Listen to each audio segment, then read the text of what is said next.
नमस्कार दोस्तों, स्वागत है आपका न्यूज डिकोडर में।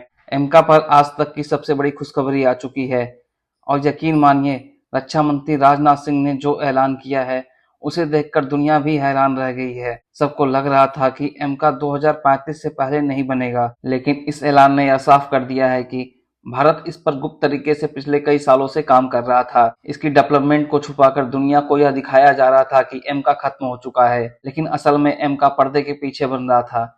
यकीन नहीं आता? चलिए मैं आपको दिखाता हूँ। सबसे पहले स्क्रीन पर यह देखिए, हमारे रक्षा मंत्री राजनाथ सिंह ने जो ऐलान किया है। उन्होंने कहा है कि आज हमने एमका के प्रोग्राम को न सिर्फ अप्रूवल दी है, बल्कि इसका एग्जीक्यूशन फेज उसको भी यहाँ मंजूरी दे दी है। लेकिन एग्जीक्यूशन फेज क्या है और इसे मंजूरी मिलना इतनी बड़ी खुशखबरी क्यों है? भारत में कहा जा रहा था 2028 के बाद ही एग्जीक्यूशन फेज को मंजूरी दी जाएगी और तब जाकर एमका 2035 तक तैयार होगा। लेकिन अब भारत एग्जीक्यूशन फेज 2025 में ही शुरू कर चुका है और एमका का एग्जीक्यूशन फेज में जाना कितना ह्यूमंगस है, ये आपको तब समझ में आएगा जब मैं आपको एग्जीक्यूशन फेज के स्टेप बताऊंगा। देखिए, एग्जीक्यूशन फेज में सबसे पहला स्टेप होता है प्रोटोटाइप का डेवलपमेंट, यानी कि हम सबसे पहले प्रोटोटाइप बनाएंगे और यह बताया जा रहा है कि शुरू में हम 5 प्रोटोटाइप एमका को बनाएंगे। इसी के साथ इसकी टेस्टिंग और वैलिडेशन का काम शुरू होगा। मतलब जैसे ही प्रोटोटाइप तैयार होगा, इसकी टेस्टिंग की जाएगी। टेस्टिंग के बाद वैलिडेशन होगा और इसकी वैलिडेशन सफल रहती है तो मैन्युफैक्चरिंग सेटअप पे काम होगा, यानी कि एमका कहाँ बनेगा, किस तरीके से बनेगा और इसकी प्रोडक्शन लाइन क्या होगी, ये सब तय किया जाएगा। इसके बाद आता है इंटीग्रेशन ऑफ टेक्नोलॉजी, यानी कि अंतिम निर्माण से पहले इसमें कुछ महत्वपूर्ण टेक्नोलॉजीज को जोड़ा जाएगा।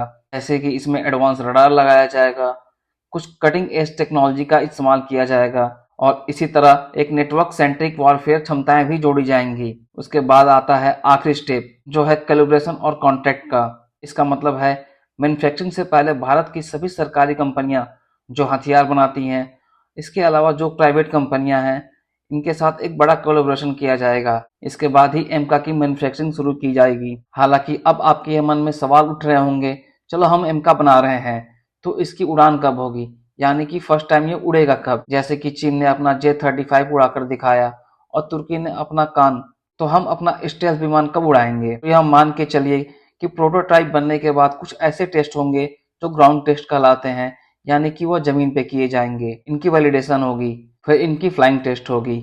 तो इसे ध्यान में रखते हुए आप कम से कम 2027-28 यानी कि 2 से 2.5 साल बाद इसे देखने की उम्मीद कर सकते हैं। इतना ही नहीं, रिपोर्ट्स में यह भी कहा जा रहा है कि भारत का वर्तमान लक्ष्य है कि 2030 तक भारतीय वायुसेना को पहला एमका विमान सौंप दिया जाए और यह एक बहुत ही एम्बिशियस टारगेट है, क्योंकि 2030 में ज्यादा समय नहीं बचा है, केवल 4.5 साल का समय है। अगर भारत को यह लक्ष्य हासिल करना है तो हमें दिन रात मेहनत करनी होगी और सबसे महत्वपूर्ण बात यह है कि हमें अपनी सभी सरकारी रक्षा कंपनियों को पैसे की खुली छूट देनी होगी, क्योंकि पैसा ही वह मुद्दा है जिसने हमारे तेजस विमान को प्रभावित किया। इतना ही नहीं, पैसा ही एकमात्र कारण है आज हम अपना खुद का एक प्रॉपर जेट इंजन तक ना बना पाए। कावेरी इंजन की विफलता पैसे की कमी के कारण हुई है। हमें एमका के मामले में फंडिंग को रोक कर नहीं रखनी चाहिए। एग्जीक्यूशन फेज के आने के बाद अब यह अंदेशा भी जताया जा रहा है कि भारत शायद अब ना तो अमेरिका से F-35 खरीदे और ना ही रूस से Su-57। यकीन मानिए, अगर हम सच में 2030 तक एक स्टेल्थ लड़ाकू विमान का इरादा रखते हैं तो फिर हमें इन दोनों में से ही कोई भी नहीं खरीदना चाहिए। इन दोनों लड़ाकू विमानों को खरीदने का जो भी बजट है, जो भी पैसा है, सारा का सारा डाल दो एमका में, तभी यह 2030 तक बनेगा और हमारे पास खुद का एक 5th जनरेशन लड़ाकू विमान होगा। ऐसे ही कंटेंट के लिए हमारे चैनल को सब्सक्राइब करें।